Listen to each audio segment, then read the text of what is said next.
That's good to see you, Simon. I'm glad we've had a bit of a catch up. Are you okay to get going to start our session now? Yeah, all good, all good. Let's dive straight in. Fab, thank you. So today the idea is a little bit of mentoring around a topic to do with your growing coaching business. So have you got a specific topic you wanted to look at today? Yeah, so I guess it's trying to work out what my next steps are on this process.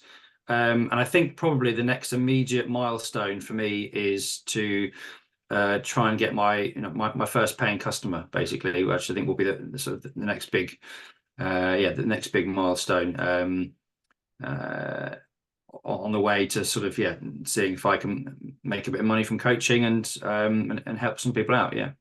Okay, okay. And you called it a milestone. It might seem obvious, but in what way for you is it a milestone? Well, I think that it would be the first time, since I've been um, coaching and since I've qualified with yourself. So I think, it's easy to offer coaching for free because you're training and because you're trying to qualify. But for actually someone to say, I'm willing to pay you for this, and I think you're worth it. I think that's that first. It's a breakthrough moment. That's how I'm imagining it. Is a breakthrough moment of like, oh, there is at least one person who will pay me to do this. This is something I could do a bit more of. So I think it will take it up from almost from theory to practice kind of thing. There's quite a few things in there: theory to practice and breakthrough moment and the credibility. And what are you looking forward to about that moment? Um, yeah, I think it's a sort of a moment of realizing something, and I think as someone who's a teacher, I've been paid to, I probably in many ways have been paid to coach for many years uh, by teaching with some bits of coaching style in there.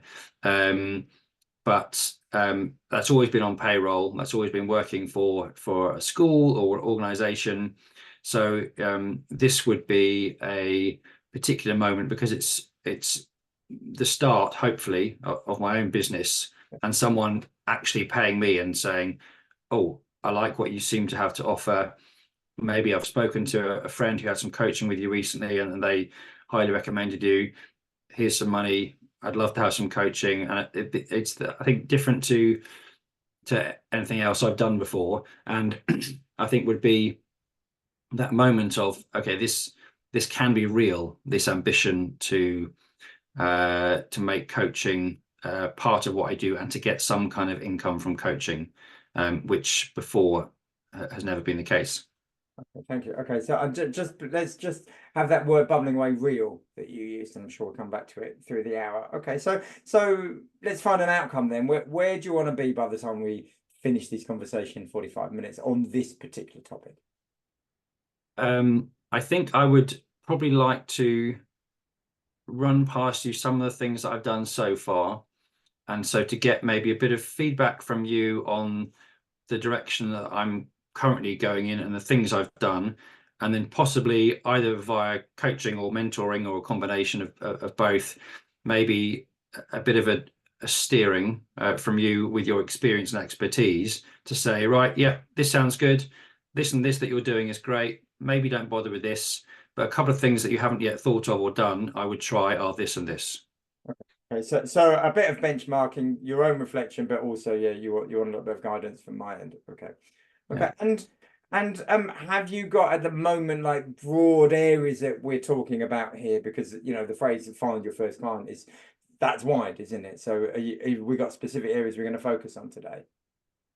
In terms of what sort of client, what do you mean? No, I mean whether you're talking about sales activity or marketing activity or demos or using your network or so all of we could spend many hours on many different aspects of finding your first client. So I'm just wondering if there's any narrowing we can do now.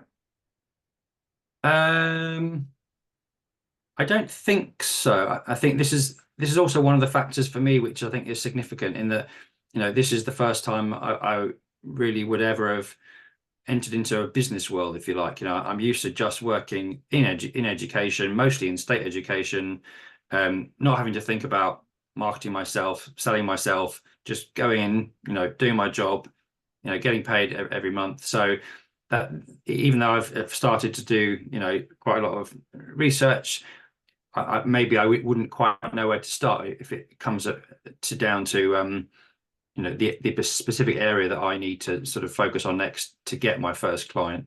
I mean, I've got a website up and running with a company name and a tagline, and that's got testimonials and my philosophy. I've got a price list. I'm in the process of putting myself on a life coach directory. I'm in conversation with a local wellbeing centre about possibly having a space there 1 day a week as a presence. I've got ideas about maybe, because my school is sorry, I know this is quite a lot of information, but so my school is very keen at the moment, is investing in bringing in a coaching philosophy, and so I was wondering about maybe offering, you know, a free hour of coaching to anyone who works for my school as a means of you know, building reputation, again, word of mouth, and whether that might also lead possibly in the future to being able to work with the school and perhaps getting some work directly from the school. So those are lots of my ideas about what I could be doing. But I don't know if how effective they all separately might be, or whether there's some obvious things that I'm not yet doing. Okay, great. Okay, thank you so much. That's really helpful. And as you said, that we're into a bit of the detail about what you're doing already. So before we look at that any further, just a real check-in. If we got to this outcome that you achieve of feeling focused and confident and know what your next steps are, what do you think it might mean to you? I think it would mean a strong sense of purpose and clarity moving forwards. I think whilst I was doing the course and working towards the level 7 executive coaching qualification, that in itself clearly provided purpose and goals and clarity. So, but I'm qualified now, and the next step of starting to try and get people to pay me to coach is quite a big unknown. And obviously, you know, Love Your Coaching provided incredible structure and organization, so we were spoiled really on that regard. Now I've got to do all that, you know, for myself. Yeah. And so it's I think as a result of today's session, by the end, if we achieve what we want to achieve, will be just a coming back to a nice bit of sense of purpose and clarity moving forwards, for me now, where I'm sort of a bit in uncharted waters. Okay, cool. So purpose and clarity and feeling ready. Fab. Okay, thank you for that. All right. Well, let's carry on then with the detail that you started sharing. And I thought what I'll do is I'll just type them up on a Jamboard, then we'll have a little bit of a note. So you said you've got a website, life coach directory. You said you've joined a professional body, haven't you? I think EMCC was it? I seem to remember. Yes, I have gone for them in the end. Yeah. Great. And what else? What are the other specific things you've taken towards getting your business going? I'm going to repeat some of those now, probably just so I get them all right. So the website, I'm in conversation, although they're being very slow, with a local wellbeing centre, so a certain clinic who do things like counselling, physio, and whether they might have a day a week space for a life coach. Yeah. Life coach directory, EMCC. What else? Thoughts about maybe how I could use my current workplace school, who are keen on coaching and who are in the last inset they had someone in called Kim Wells, who has done a lot in coaching at a local school, and they're clearly trying to introduce a coaching culture. So can I sort of use that a little bit, offer some free coaching, that kind of thing. I've got myself a price list. Although I haven't read it for a little while, I am slowly working through the Jenny Rogers Building a Coaching Business book, which has been very useful.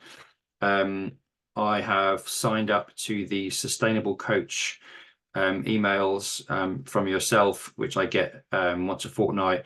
I'm a little behind on those, but also in some ways, I think there were some things there which I was a bit ahead on as well, in some ways. So I need probably need to go back and check, patch away and check where there might be gaps. So my business is River Coaching with a tagline, "Find your flow," and that all makes a lot of sense to me. I'm marketing myself, I think, and again, this is something to check with you, because I sort of felt it was important to have a kind of a USP and some sort of specificity. I'm sort of marketing myself primarily as a coach for educational professionals, because again, that's my sector. But I want to make sure that doesn't put people off who might potentially want some broader, generic, maybe life coaching, and where I might be able to help them. So I don't want to nail myself too much to just I only would coach teachers. Yeah. Because again, actually, that's probably not going to be a massively fruitful market if I'm trying to get business from individuals, because I was probably quite far down the priority list of individual teachers is spending £100 on a coaching session, whereas do I then actually need to try and get into schools more in terms of delivering training? Although that's, yeah, I think I prefer to start with some individual coaching, I think. Is there anything else that I'm doing? I've got a funny feeling there is, but now I can't remember what it is.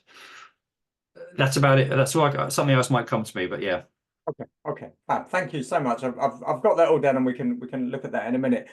So that's what you've done so far. I'm not going to get into evaluating it in the moment, if that's all right, but there's certainly plenty going on there. What about in the pipeline? What thoughts have you got of things you want to do, you're going to do, you're planning on doing? Oh, sorry. So LinkedIn as well. I've just sort of been updating a LinkedIn profile and trying to sort of just link all that up, with the website, etc. What else is there in the pipeline? I'm not sure. I guess there's plenty still to do in terms of coming back to the Jenny Rogers book and actually making sure I finished that. It's making sure I'm keeping up with the Sustainable Coach emails every 2 weeks and that. But correct me if I'm wrong. I think possibly in both cases they're probably less about the business skills, those two things, and more about perhaps the coaching side of a coaching business. I might be wrong. I haven't read Jenny's books actually, but the Sustainable Coach is definitely written about your business skills, about your sales. Oh, okay, right. There's not anything. I mean, it's written for coaches, but there's not anything in there about your coaching skills. It's just how to build a coaching business. So yeah, I think you'll find it very sort of business oriented. Yeah. Okay. So yeah, I'm probably in a slightly funny position in that I'm really keen to get that first paying client and just sort of get me headed in that direction. Okay. But I'm also, by the same token, I probably don't want a sudden deluge of business either, in a way. Yeah. I've got a 3-day-a-week job at a school, which I'm going to do again next year, and that works really, really well for me and our family as a unit. So I will continue to do that. In the short term, I'm doing exam marking next half term, and then it's the summer holidays. So I think there's almost an impatience on my behalf, I think, to get into this, but practically and sort of logistically, actually, it's not the right time to dive in sort of with both feet. So I think I just want to get the process started because I think it will take time, and just slowly to start to build that kind of word of mouth and a bit of a presence and a reputation, because I think these things can take time to grow, and I've got time basically. Okay, thank you. And are you worried about that? Are you worried about suddenly getting a deluge? The life coach directory, your profile gets 5 stars or whatever, and then boom, it's all coming your way. I just think it's exceptionally unlikely. I think it's probably, I guess, so my wife's an accountant, and so she's very good at sort of just giving some balance, and there's all these certain things, obviously, that I've paid out for in this process, and I think I'm very keen to start getting a little bit back, rather than it just sort of forgetting that this is in the long run. Even though I love coaching with a passion and would probably do it for free, actually this is supposed to be in the long term a way of getting some income. I think it's extremely unlikely that I'll suddenly get deluged by prospective clients via the Life Coach Directory. I would love to be proved wrong. I don't think that's a worry. I think it would be a nice problem to have if I suddenly get lots of people, and then you do a sort of free 30-minute sort of call anyway to see whether you think that you are the right coach for that person. And I'd be more than happy to sort of say to people, actually, I don't think I'm the right coach for you, but I know there are plenty of other people on the directory. So yeah. Okay, fab. But it's something that you're aware of, that you've talked a bit about, working in state sector and not having to do anything entrepreneurial, if you like, before, and now you're talking, I suppose, in quite cautious terms about this. So how do you think that type of approach might either help or hinder your planning? I think there's probably a caution. It probably isn't the ideal buzzword for someone setting up their own business, because it sort of sounds like it goes against pushing yourself forward, selling yourself, being proactive. So it's I guess there's maybe a slight tension there, potentially, but I think maybe more like sort of balanced. I would say I have been doing. I've been talking a good talk, just with people I talk about with coaching, and I'm not afraid to sort of say, this is me. I'm River Coaching. This is what I do. So yeah, I wouldn't say if I suddenly get lots of work, I don't think that's going to worry me or the sort of the family. I think that would be a great sign. I think that could be a little bit naive to think that would happen. Okay, thank you. That's really helpful. When you said, I just wanted to pick up on that, saying talking to people, is that opportunistic talking to people? Like someone says, "How are you, Simon?" and you say, "Well, my coaching," or is it meeting set up, or what? Give us a bit of a flavour of the types of conversations you're having and with whom. Yeah, not meeting set up. I would say that's just friends, family, and work. So it's on the touchline, watching the kids' football matches with friends at the weekends, talking to colleagues at work about it. And I think like a lot of these things. So I also did something else recently to challenge myself. And there's this thing, isn't there, where to make sure you're committed to it and that you can't back out. You tell people about it, because then it's sort of you're sharing a commitment then, and then people will ask you, well, how did that go? And it's a nice way, isn't it, of just making sure you are committed to it. So I would say I've had a lot of conversations over the past year. Well, I applied a long time in advance for the course, year or two, where I've sort of been, just extolling my sort of passion for coaching, and all the people I coached, bar one on my course, I already knew through friends, networks and things. I would say I'm quite good at just those local networks and being on the committee for the local football club and all that sort of thing. And I think it's yeah, so that kind of chat really, as opposed to within.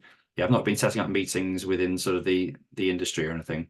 Okay, fine. But you're putting yourself out there in a way that someone will say to you, "How's it going?" And then you have to explain. Okay, fine. Okay. Yeah. From what you've said so far, I've put on a Jamboard 3 different areas, which I'll show you in a moment. But I want to ask you about a fourth area, which might seem like a really random question. I asked you about what your future plans were, and you've said a few things. What about any future things that you haven't thought about yet? If you like, almost like the future. I don't even know, the next chapter, the chapter you haven't got to yet. What do you know that you haven't yet planned in? So what do I don't know? I don't know.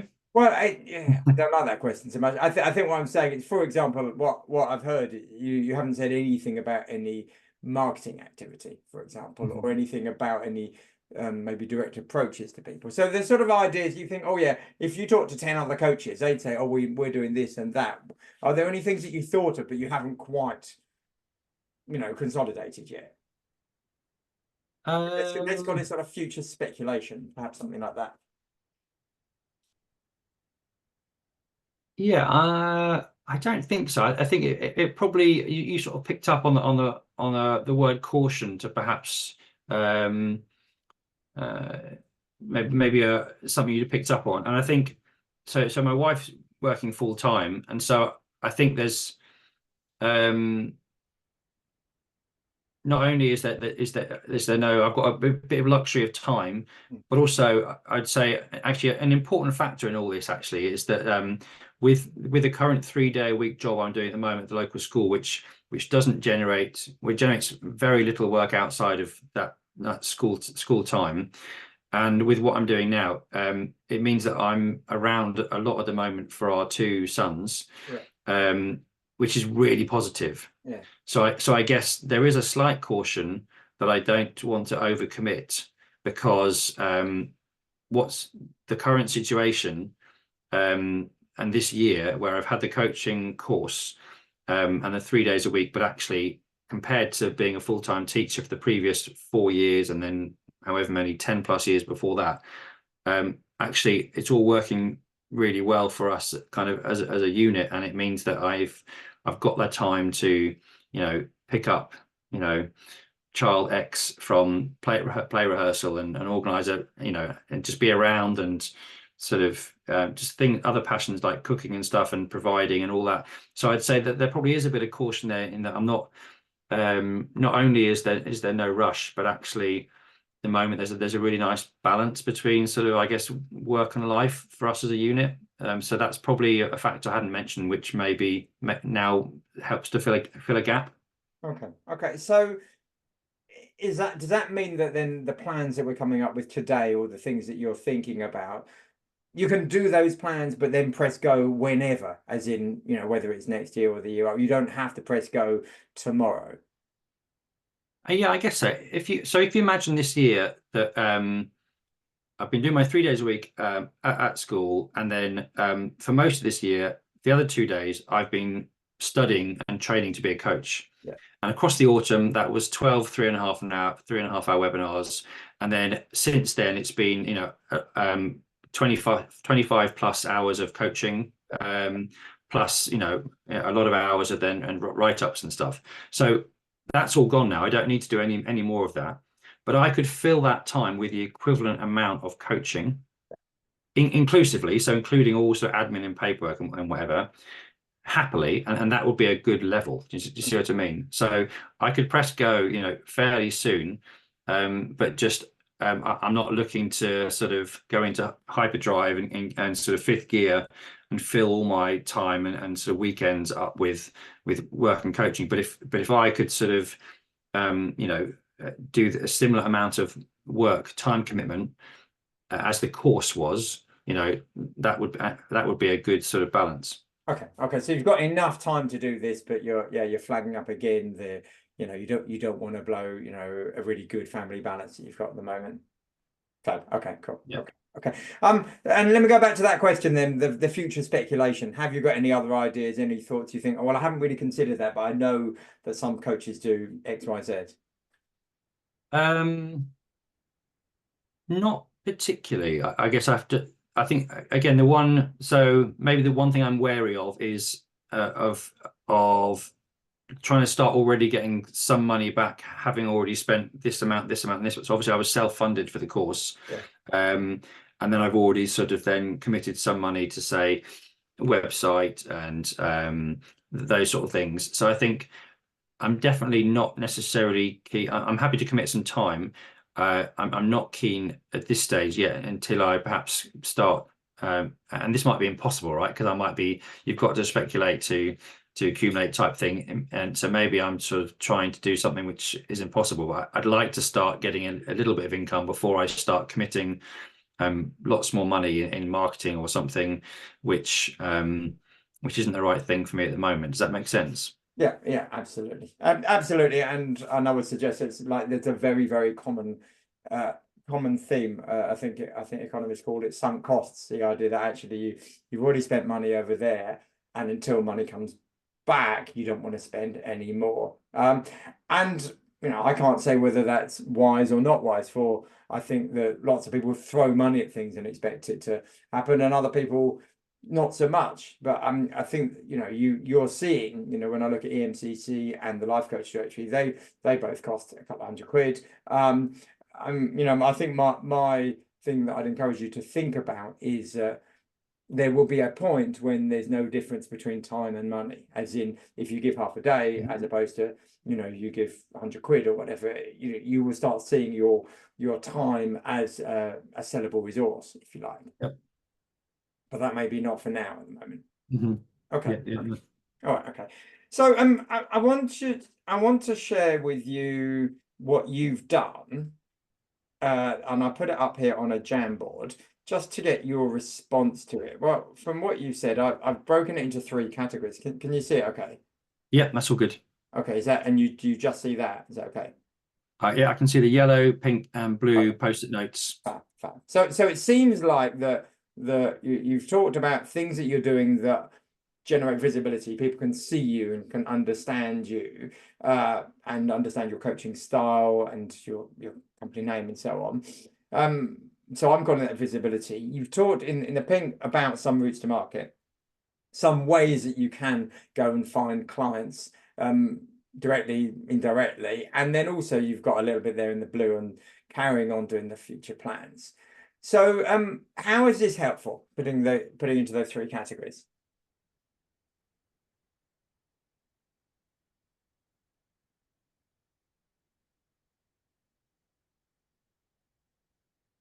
Yeah, I think it's a nice visual summary of everything that's going on for me at the moment.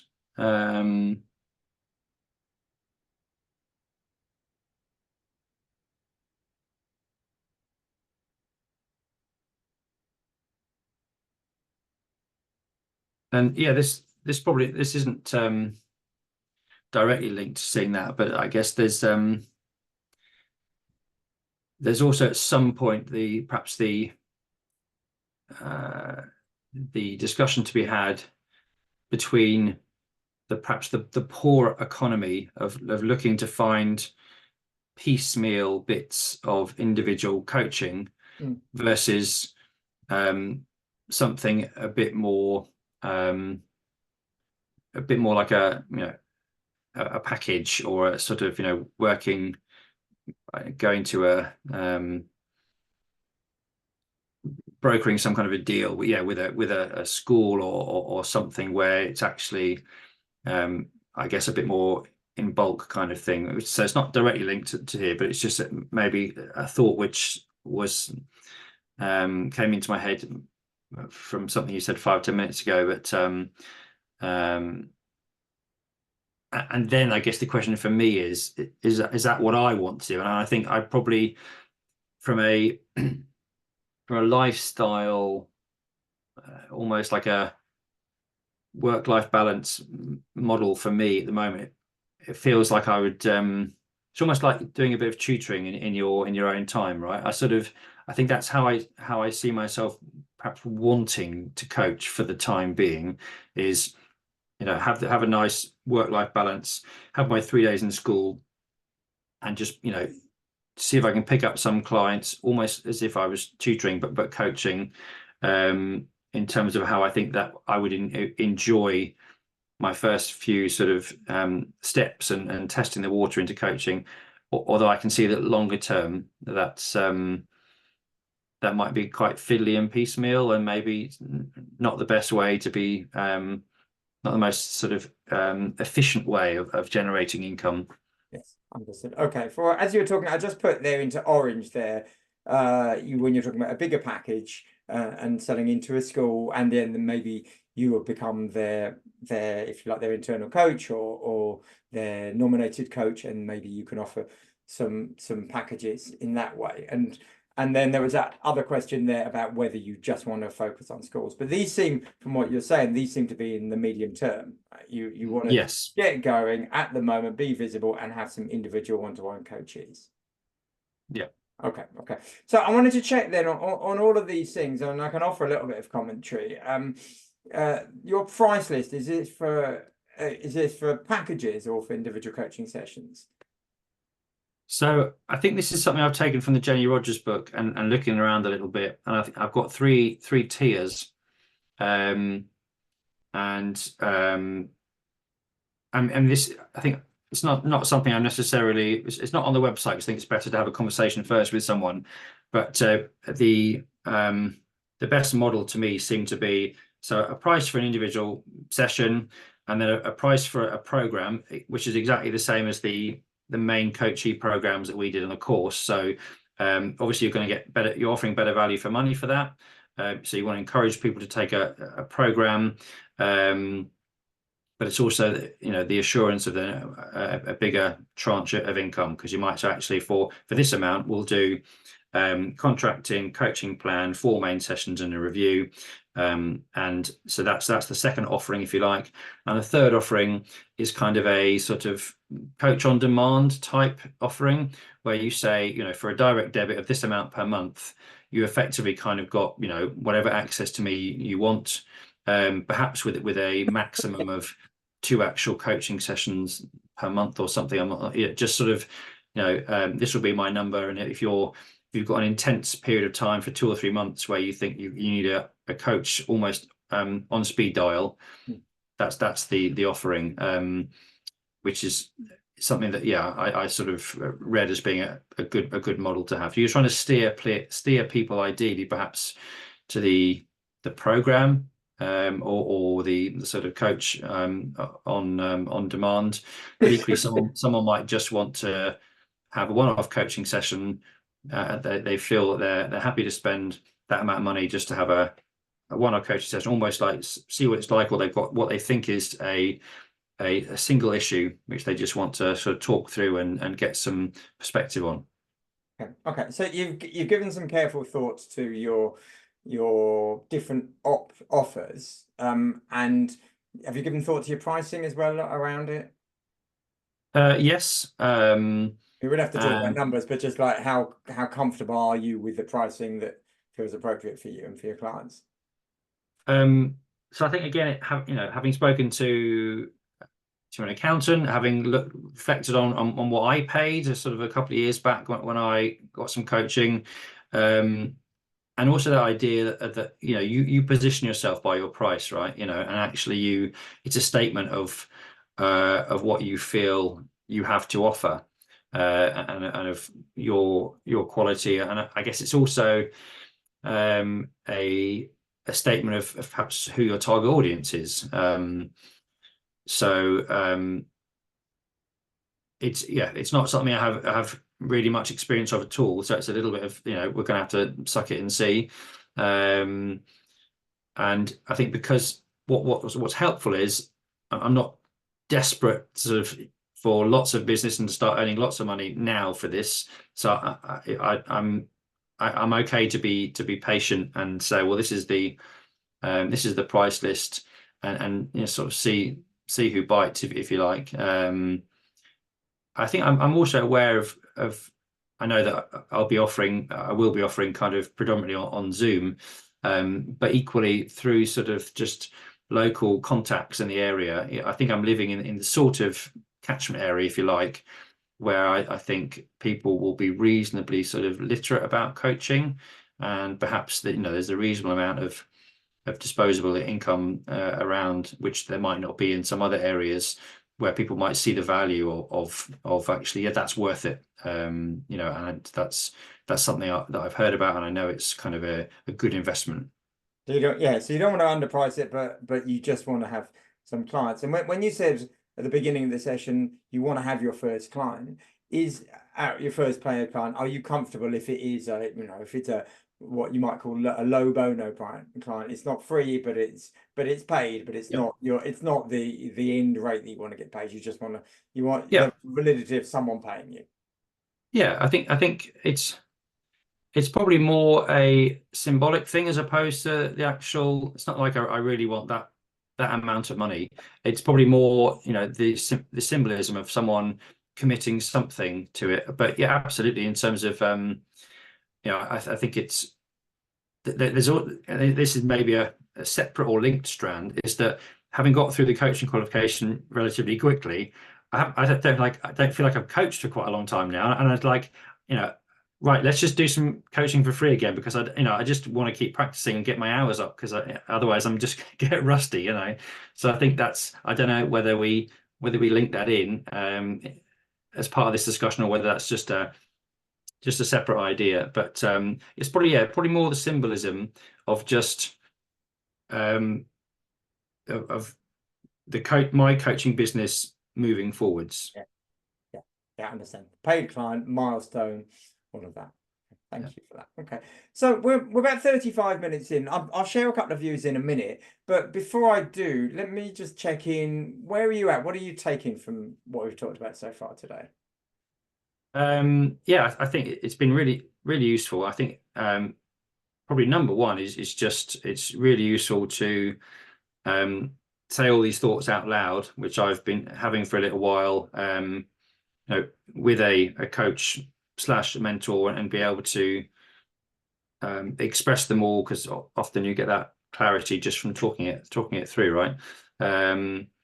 So I think on the whole, it's a nice confirmation as well that I'm largely on the right lines, and doing I think doing some useful things. So yeah, just useful really to be kind of getting those thoughts back to the front of my mind, and keeping it all fresh. Okay, fine. Super. Well, thank you for that. I mean, and you asked me at the beginning for a bit of a view, and I'm very mindful that you're talking about like taking it at a gradual pace. So anything that I say, please take it in the spirit of there is no hurry for it. The first thing I would say, the future plan of carrying on working through two substantial programs, ours and Jenny's, is really good. It's really helpful, and I think that you'll cover all of the things that potentially you haven't yet thought of, because there's a flow and a process for both of those things. In terms of your visibility, I think that you've got a lot covered then. I haven't looked at any of it, and you haven't asked me to, but I think it's really good to do a bit of compare and contrast with what you see other people put out there, and try and maximize the credibility. So if you compare, for example, your LinkedIn with the LinkedIn of another coach, or your website and so on, I think that's helpful. I'd definitely consider, you said not publishing your program and pricing on your website. I would consider doing so. Okay. There's mixed views on that, but a good friend of mine he used to call himself the pricing coach, and he knows loads and loads about pricing, and he's written all sorts of things about it. And his view, which I agree with, is that if pricing isn't written, people will make assumptions, and then the assumptions that make might not be helpful. And loads of coaches don't put their pricing on, whereas if we do, it makes it transparent and people can make an informed choice. This is his pricing, and it goes from that. So I think about that.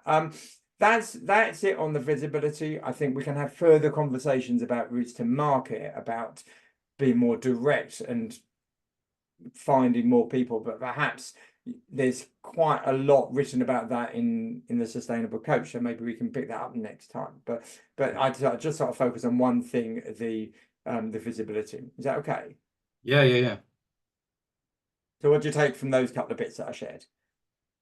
Yeah, I think the pricing is a really interesting one, and it might at the end of it come down to maybe just that little lack of confidence, that final 5% of me to say, yeah, these are my prices. And in fact, it might be useful just offline for me to share with you my thoughts, and to see what you think. And again, a little bit more of looking around, perhaps at other coaches. But that makes total sense. And I do the same thing. I make assumptions if I can't see prices, and I just think, well, why don't you just put your price there? Because I just want to know, right, how much is it? And then I can make my own decision, So actually that makes a lot of sense. And it's probably just a slight tentativeness on my behalf.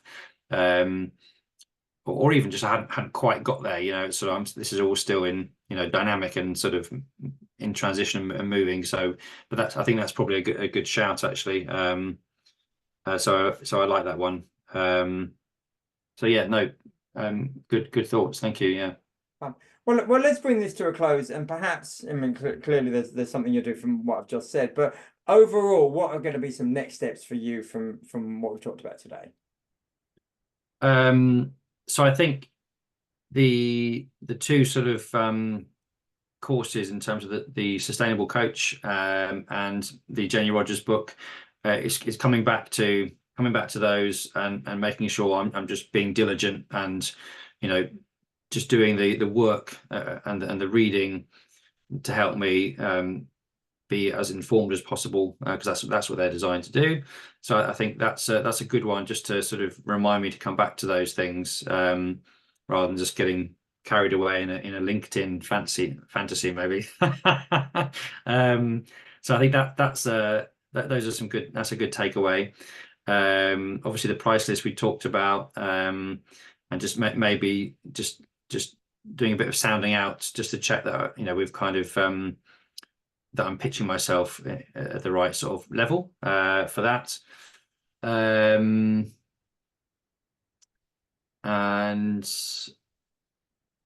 yeah, I think that's probably enough for now, I think, actually.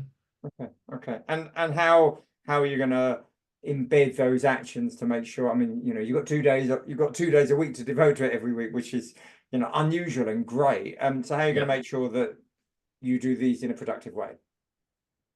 I think much like I did with the course, I think it'll be a little bit of forward planning and putting things in my calendar, and so they then become things that I'm going to do as opposed to just I could do a bit of this today, and so which is what I did with sort of the various different assignments we had and different sort of assignment 1 sort of section 2 part 4 or something, right? Actually I'm going to do that in this 2-hour window on sort of Monday the 5th of Feb or whatever, and in the same way that I mapped that out, I could look ahead and say, right, how long is this book, or how many different sort of areas have I got via the Sustainable Coach?